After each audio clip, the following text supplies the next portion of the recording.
മറ്റൊരു പുതിയൊരു വീഡിയോയിലേക്ക് എൻ്റെ എല്ലാ കൂട്ടുകാർക്കും സ്വാഗതം. അസ്സലാമു അലൈക്കും. അപ്പോൾ ഇന്ന് ശനിയാഴ്ച കേട്ടോ, കുട്ടികൾക്ക് മദ്രസയൊക്കെ തുറന്നു കേട്ടോ. അപ്പോൾ ഇന്ന് ഫസ്റ്റ് ദിവസമാണ്, 20-ാം തീയതിയാണ് മദ്രസ തുറന്നത്. അപ്പോൾ ഞാൻ അവരെ മക്കളെ കൊണ്ടാക്കാൻ പോവുകയാണ്. അപ്പോൾ അയാൻകുട്ടി വീട്ടിലാണ് കേട്ടോ, ഒക്കെ ഉണ്ട് അവിടെ. അപ്പോൾ ആദിൽ 3-ലേക്കും അപ്സു 4-ലേക്കുമാണ് കേട്ടോ ജയിച്ചിട്ടുള്ളത്. അപ്പോൾ സ്കൂളില്ലാത്തതുകൊണ്ട് ഇപ്പോൾ പകൽ തന്നെയാണ്, രാവിലെ തന്നെയാണ് 4-ാം ക്ലാസ്സിൽ മദ്രസ. ഇനി സ്കൂൾ തുറന്നു കഴിഞ്ഞാൽ എങ്ങനെയാവും എന്നൊന്നും അറിയില്ല കേട്ടോ. അപ്പോൾ ഇതാ പണ്ടത്തെ ഓർമ്മകൾ പറഞ്ഞ പോലെ കുറേ കാലം ഇതിലൂടെയൊക്കെ ഒന്ന് നടന്നിട്ട്. മാത്രമല്ല നമ്മുടെ കുട്ടികളുടെ അവധികളൊക്കെ കഴിഞ്ഞു, അതിൻ്റെ വിരുന്ന് പോക്കും കല്യാണത്തിന് പോക്ക് പറഞ്ഞ പോലെ ടൂർ പോക്ക് അതെല്ലാം കഴിഞ്ഞു കേട്ടോ. അപ്പോൾ നമുക്കൊരു മാസം വരെ നമുക്ക് അവധിയുള്ളൂ അല്ലേ. അപ്പോൾ ആദ്യം എനിക്കൊരു ഉമ്മ തരാൻ വേണ്ടി തിരിച്ച് വീണ്ടും വന്നതാണ് കേട്ടോ. പിന്നെ എനിക്ക് ഉമ്മ തന്ന് സലാം പറഞ്ഞിട്ട് പിന്നെ അവൻ പോവുകയാണ്. അപ്പോൾ ഞാൻ കുറേ നേരം അവിടെ ഇങ്ങനെ അവരെ അറ്റം എത്തുന്നവരെ ഇങ്ങനെ നോക്കി നിന്നു കേട്ടോ. ഇനി വീണ്ടും അവർക്ക് 5:30 ആകുമ്പോഴേക്കും എണീക്കണം. സ്കൂൾ തുറക്കുന്നവരെ അവർക്ക് ഇത് തന്നെ കേട്ടോ, നേരത്തെ മദ്രസയിൽ പോവുകയൊക്കെ ചെയ്യണ്ടേ. അപ്പോൾ ചെറിയൊരു മടിയും പിന്നെ ഉഷാറും ഉണ്ടായിരുന്നു കേട്ടോ, പുതിയ ക്ലാസ്സിലേക്കൊക്കെ പോവുകയല്ലേ.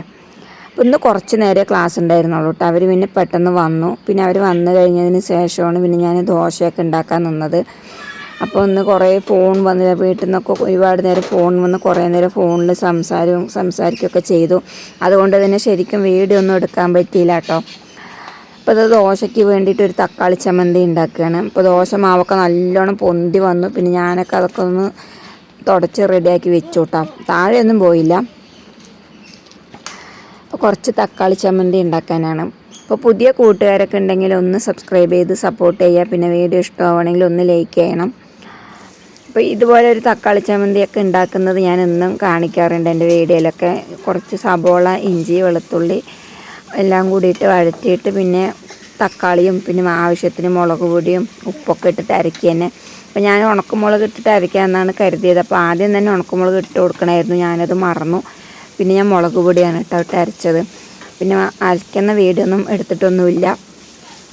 ഫോൺ വന്നപ്പോൾ പിന്നെ ഫോണിൽ സംസാരിച്ചിട്ട് തന്നെയായിരുന്നു ചമ്മന്തി അരയ്ക്കലും ദോശ ഉണ്ടാക്കലും അങ്ങനെയുള്ള പണികളൊക്കെ ചെയ്തുകൊണ്ടിരുന്നത്. അപ്പോൾ അതൊന്നും വീഡിയോ എടുത്തില്ല. അപ്പോൾ ഇന്ന് വീഡിയോ എടുക്കണമെന്നൊന്നും ഉണ്ടായിരുന്നില്ല. പിന്നെ കുറേശ്ശെ വീഡിയോ ഒക്കെ ഒന്ന് എടുത്തതാണ്. കുറേ ദിവസമായി വീഡിയോ ഒക്കെ ഒന്ന് ഇട്ടിട്ട് ആകെ കൂടെ ഒരു മടി പിടിച്ച പോലെയൊക്കെ ആയിട്ടോ. അതുകൊണ്ട് വീഡിയോ എടുക്കാനും എഡിറ്റ് ചെയ്യാനൊക്കെ ഒരു മടി, ശരിക്കും പറഞ്ഞാൽ നല്ല മടി പിടിച്ചു എനിക്ക്. അതുകൊണ്ടാണ് വീഡിയോ ഒന്നും ഇടാതിരുന്നത്. കിട്ടിയ വാച്ച് അവർ ഫുള്ളും കുറഞ്ഞുകൊണ്ടിരിക്കുന്നുണ്ട്. അത് നമ്മളിനി തുടർച്ചയായിട്ട് വീഡിയോ ഇടണം എന്നൊക്കെയാണ് എല്ലാവരും പറയുന്നത്. അപ്പോൾ ഇനി വീഡിയോ ഒക്കെ തുടർച്ചയായിട്ട് പഴയതുപോലെ തന്നെ വന്ന് ഇടാനൊക്കെ ശ്രമിക്കണം. പിന്നെ മൊബൈലും ഇടയ്ക്കിടയ്ക്ക് ഓരോ പണിയൊക്കെ തരും. അങ്ങനെ മാവൊക്കെ നല്ലോണം പൊന്തി വന്നിരുന്നു. പിന്നെ ഞാൻ ഒക്കെ ഒന്ന് തുടച്ച് വൃത്തിയാക്കി അടിക്കൊക്കെ ആക്കി വെച്ചു. പക്ഷെ വീണ്ടും നല്ലോണം പൊന്തിയിട്ടുണ്ട്. ചൂട് കൂടുതലല്ലേ, അതുകൊണ്ട് എത്ര വൈകി മാവ് അരച്ച് വെച്ചാലും ഞാൻ എൻ്റെ കൈ കൊണ്ട് കുഴച്ച് വെച്ചാൽ പെട്ടെന്ന് മാവ് ഇങ്ങനെ പൊന്തി വരും കേട്ടോ. അപ്പോൾ ഞാൻ ദോശയ്ക്കാണ് അരച്ച് വെച്ചത്. ഇഡ്ഡലിക്ക് പൊന്തുന്ന പോലെ നല്ലപോലെ പൊന്തി ഉഷാറായി വന്നിട്ടുണ്ട്. പിന്നെ ഞാൻ ഗ്യാസിൽ തന്നെയാണ് കേട്ടോ പിന്നെ ദോശയൊക്കെ ഉണ്ടാക്കിയെടുത്തത്. ഇന്ന് അടുപ്പ് കത്തിക്കാനൊന്നും നിന്നില്ല. എനിക്ക് ഓവർ ചൂടായതുകൊണ്ട് ഒരുപാട് നേരം അടുപ്പിൻ്റെ അവിടെ നിൽക്കാനൊക്കെ ഒരു മടി. ദേഹം മുഴുവൻ നല്ലോണം ചൂടൂരൊക്കെ വന്നിട്ടുണ്ട് കേട്ടോ. അപ്പോൾ പുറമൊക്കെ ഭയങ്കര ചൂടാണ് ഒരുപാട് നേരം അടുപ്പിൻ്റെ അവിടെ നിൽക്കുമ്പോൾ. കണ്ണിൻ്റെ രണ്ട് സൈഡും ഭയങ്കര ഒരു എരിച്ചൽ പോലെയൊക്കെയാണ്. പിന്നെ ഞാനത് കഴിഞ്ഞിട്ട് പിന്നെ ഒരു കുടം വെള്ളം എടുക്കാൻ വേണ്ടി പോവുകയാണ്. അപ്പോൾ അതിലും എൻ്റെ കൂടെ വരുന്നുണ്ട് വെള്ളം എടുക്കാൻ വേണ്ടിയിട്ട്. പിന്നെ ഇത് കഴിഞ്ഞ് വന്നിട്ട് വേണം പിന്നെ ചോറ് വെക്കലും തുണി കഴുകലും അങ്ങനെയൊക്കെ. അപ്പോൾ ഇന്നലെ വെച്ച മീൻ കറിയൊക്കെ ഉണ്ട്. പിന്നെ ഞാൻ മീൻ കറിയൊന്നും വെച്ചില്ല. അപ്പോൾ ഒരു ക്യാപ്സിക്കം ഉണ്ടായിരുന്നു, അതിനെ മുറിച്ച് സബോളയും പച്ചമുളകും ക്യാപ്സിക്കും ഒക്കെ കൂടി ഒന്ന് ചെറുതായിട്ട് എണ്ണയിലിട്ടിട്ടൊന്ന് വഴറ്റിയെടുക്കുകയാണ് ചെയ്തത്. അപ്പോൾ ഇന്ന് കറികളൊന്നും വേറെ ഉണ്ടാക്കണില്ല. പിന്നെ വൈകുന്നേരത്തിന് പട്ടാമ്പിയൊക്കെ പോയിട്ട് വേണം കറി വെക്കാനൊക്കെ മേടിച്ചു കൊണ്ടുവരാൻ. അപ്പോൾ ഒക്കെ പറഞ്ഞു ഒന്ന് വെയിലൊക്കെ താഴട്ടെ വൈകിട്ട് പോകാമെന്ന് പറഞ്ഞു. അപ്പോൾ എന്തായാലും ഇത് ക്യാപ്സിക്കും മുളകും പച്ചമുളകൊക്കെ ഇങ്ങനെ ആക്കിയാൽ നല്ല ഇഷ്ടമാണ് കേട്ടോ എല്ലാവർക്കും, കുട്ടികൾക്ക് നല്ല ഇഷ്ടമാണ്. അപ്പോൾ മീൻ കറി ഉണ്ടല്ലോ, അതുകൊണ്ട് പിന്നെ ഞാൻ അങ്ങനെയാണ് കേട്ടോ ചെയ്തത്. പിന്നെ വേറെ കുക്കിംഗ് ഒന്നും ഇല്ല. പിന്നെ അത് കഴിഞ്ഞിട്ട് 4 മണിക്ക് കുട്ടികൾക്ക് ചായക്ക് എന്തെങ്കിലും ഒന്ന് ഉണ്ടാക്കട്ടെ എന്ന് കരുതിയിട്ട് ഞാൻ പിന്നെ അതിനുള്ള ഓരോന്നൊക്കെ ചെയ്യണം കേട്ടോ. അപ്പോൾ കുറച്ച് അരി നേരത്തെ തന്നെ ഞാൻ കഴുകി ഒന്ന് വെയിലത്തൊക്കെ ഒന്ന് ഉണക്കി വെച്ചിട്ടുണ്ടായിരുന്നു. അപ്പോൾ ഇത് ഉണക്കാനൊന്നും സൗകര്യമില്ല ഉള്ളവർക്ക് ഒന്ന് നല്ലപോലെ കഴുകിയിട്ട് ഒരു നല്ല തുണി കൊണ്ട് തോർത്തുകൊണ്ട് ഒന്ന് തുടച്ചെടുത്താലും മതി. അപ്പോൾ ഞാൻ ഇതൊന്ന് നല്ല ഒരു അടി കട്ടിയുള്ള നല്ലൊരു ചീഞ്ചട്ടി, കട്ടിയുള്ളൊരു ചീഞ്ചട്ടി വെച്ചിട്ടുണ്ട്. അപ്പോൾ ഇങ്ങനെ വറുക്കാനൊക്കെ ഇങ്ങനത്തെ ചട്ടിയാണ് സുഖം. അപ്പോൾ അതിലിട്ടിട്ട് അരിയൊക്കെ ഒന്ന് നല്ലപോലെ അങ്ങോട്ട് വറുത്തെടുക്കുകയാണ്. അപ്പോൾ ഇത് പണ്ടൊക്കെ നമ്മുടെ ഉമ്മമാരൊക്കെ നമുക്ക് ഉണ്ടാക്കി തന്നതാണ്. അപ്പോൾ ഞങ്ങൾ ഒരുപാട് കഴിച്ചിട്ടൊക്കെ ഉണ്ട് കേട്ടോ ഇത്. അപ്പോൾ ഇത് അണ്ടി ഉണ്ടാ പറയും, ചിലവർ അണ്ടിപ്പുട്ട് പറയും. ഇപ്പോൾ ഞങ്ങളുടെ അവിടെ അരി വറുത്ത് ഉണ്ട പിടിക്കുക എന്നൊക്കെ പറയും കേട്ടോ. അപ്പോൾ അത് നല്ലപോലെ അങ്ങനെ മുരുന്ന് പൊട്ടിത്തെറിക്കണൊക്കെ ഉണ്ട് കേട്ടോ. അപ്പോൾ അത് നല്ലപോലെ വറുത്തെടുത്തിട്ട് ഒന്ന് പ്ലേറ്റിലൊന്ന് കൊട്ടി ആറാൻ വേണ്ടി വെച്ചിട്ടുണ്ട്. എന്നിട്ട് ആ ചീഞ്ചട്ടി തന്നെ കുറച്ച് അണ്ടിപ്പരിപ്പ് കിട്ടുക. അപ്പോൾ ഇതില്ലെങ്കിലും ഇതൊക്കെ ഉണ്ടാക്കാം. അപ്പോൾ നമ്മുടെ ചെറുപ്പത്തിൽ ഇങ്ങനെ ഈ അണ്ടിപ്പരിപ്പ് നിലക്കടലൊന്നും ഉണ്ടാവില്ല കേട്ടോ. അണ്ടിപ്പരിപ്പ് ഉണ്ടാവില്ല, നിലക്കടല ചിലപ്പോൾ ഉണ്ടാവും കേട്ടോ ഉണ്ടാക്കി തരുമ്പോൾ. അപ്പോൾ ഞാൻ അതിൽ കുറച്ച് നിലക്കടലയും കൂടെ ഇട്ട് കൊടുത്തിട്ടുണ്ട്, അതായത് കപ്പലുണ്ട്. അപ്പോൾ അതും കൂടെ ഒന്ന് വറുത്തെടുക്കുന്നുണ്ട്. എന്നിട്ട് ആവശ്യത്തിനുള്ള മധുരത്തിന് ആവശ്യത്തിനുള്ള ബെല്ലം ഒന്ന് ഉരുക്കാൻ വേണ്ടി വെച്ചിട്ടുണ്ട് കേട്ടോ. എന്നിട്ട് ആദ്യം ഈ കപ്പലൻ്റെയും അണ്ടിപ്പരിപ്പും കൂടെ ഒന്ന് ഞാൻ പൊടിച്ചെടുക്കുന്നുണ്ട് മിക്സിൻ്റെ ജാറിലിട്ടിട്ട്. അപ്പോൾ മക്കൾ വന്ന് വീഡിയോ ഒക്കെ എടുത്തിട്ടുണ്ട്. അപ്പോൾ അവർ പൊടിക്കാൻ ഇട്ടത് കണ്ടില്ല, പൊടിച്ച് കഴിഞ്ഞപ്പോഴാണ് കേട്ടോ കണ്ടത്. അപ്പോൾ ഇതെന്താ അമൃതം പൊടിയാണോ അങ്ങനെയൊക്കെ ചോദിക്കുന്നുണ്ട്.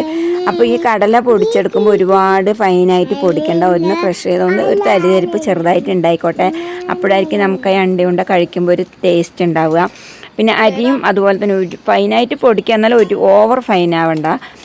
അപ്പോൾ പണ്ടൊക്കെ ഇത് ഉരലിലും ഒലക്കിയിലൊക്കെ ഇട്ട് കുത്തിയിട്ടാണ് കേട്ടോ എടുക്കുക. അത് പിന്നെ എല്ലാവർക്കും അറിയുന്ന കാര്യം തന്നെ. അപ്പോൾ എൻ്റെ ചെറുപ്പത്തിലൊക്കെ എൻ്റെ ഉമ്മയൊക്കെ ഇതൊക്കെ ഉണ്ടാക്കി തരുമ്പോൾ നമുക്ക് നിലക്കടലയൊന്നും അങ്ങനെ വീട്ടിലൊന്നും ഉണ്ടാവില്ല. വെറുതെ ഇങ്ങനെ ഈ അരി വറുത്ത് പൊടിച്ച് അതിൽ കുറച്ച് ശർക്കര പാവും കുറച്ച് തേങ്ങയും ഇട്ടിട്ടാണ് കേട്ടോ തരിക. അത് തന്നെ നമുക്ക് വലിയൊരു നിധി കിട്ടിയ പോലെയാണ് കേട്ടോ. ആ സമയത്തൊക്കെ അതിന് വേണ്ടി കാത്തിരിക്കും, കുറേ തിന്നുകൊണ്ട് നടക്കും. പക്ഷേ ഇപ്പോഴൊക്കെ ഒരു 1-2 തിന്നുമ്പോഴേക്കും മട്ടിക്കും. പിന്നെ ഈ അരി വറുത്തതല്ലേ, ഗ്യാസിൻ്റെ അസുഖമുള്ളവർക്കൊക്കെ ഒന്ന് വയറുമുറുക്കും പോലെയൊക്കെ ഉണ്ടാവും. എനിക്കങ്ങനെയാണ് കേട്ടോ.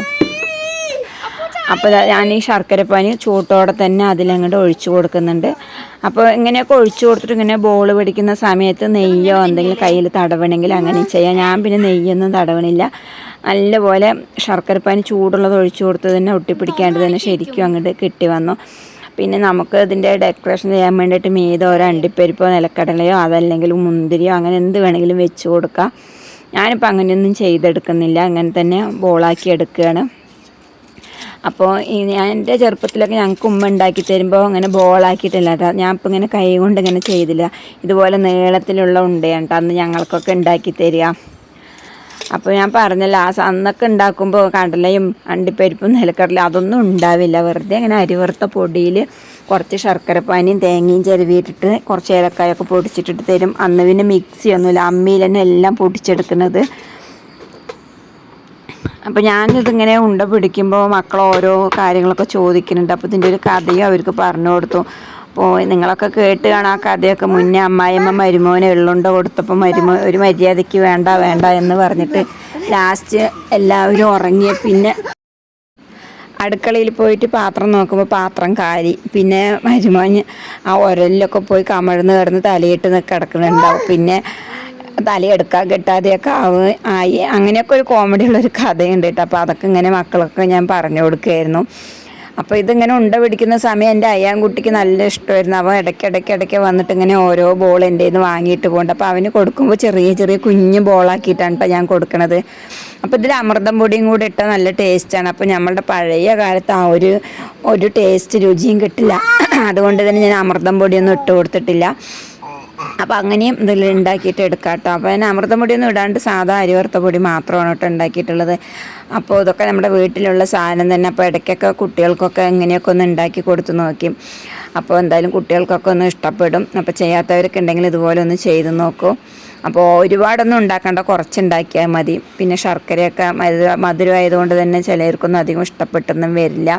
അപ്പോൾ ഇവിടെയൊക്കെ കുട്ടികൾക്കൊക്കെ നല്ല ഇഷ്ടമായിട്ട് ഇവരൊക്കെ എല്ലാവരും നല്ലപോലെ കഴിക്കുകയൊക്കെ ചെയ്തു. അപ്പോൾ ഇത് ഇത്ര എണ്ണം കിട്ടിയിട്ടുണ്ട്. ഇതിൻ്റെ ഇടയ്ക്ക് കുറച്ച് ഓരോരുത്തർ ഇങ്ങനെ കഴിക്കണമുണ്ട് കേട്ടോ. അപ്പോൾ ഇത്രയും നേരം എൻ്റെ വീഡിയോ കണ്ട് സഹകരിച്ച എൻ്റെ എല്ലാ കൂട്ടുകാർക്കും ഒരുപാട് നന്ദിയുണ്ട് കേട്ടോ. അപ്പോൾ ഇനി നല്ലൊരു വീഡിയോ ആയിട്ട് നമുക്ക് വീണ്ടും കാണാം. അതുവരേക്കും എല്ലാവർക്കും അസ്സലാമു അലൈക്കും.